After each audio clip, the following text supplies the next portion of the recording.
بسم اللہ الرحمن الرحیم۔ السلام علیکم۔ پارہ دہم، سورہ توبہ، رکوع نمبر 11۔ فرمایا، منافق کی پرکھ جہاد ہے۔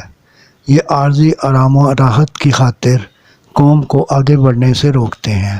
فرمایا کہ آپ منافقوں سے قطع تعلق کریں اور اپنی جماعت کو متحد اور مضبوط کرنے میں لگ جائیں۔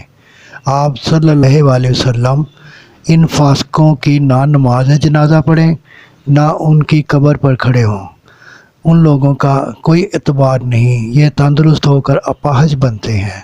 فرمایا کہ مومن تو اپنی جان و مال سے لڑتے ہیں، ان کا انعام جنت کے باغ ہے۔ صدق اللہ العظیم۔ آپ سے گزارش ہے کہ اگر آپ نے ابھی تک ہمارا چینل سبسکرائب نہیں کیا تو ابھی سبسکرائب کر لیں، گھنٹی کے بٹن کو دبا دیں تاکہ ہر نئی آنے والے ویڈیو آپ تک پہنچتے رہے۔ دعا ہے کہ اللہ تعالیٰ آپ کو صحت و تندرستی والی زندگی عطا فرمائے۔ آمین آمین آمین یا رب العالمین۔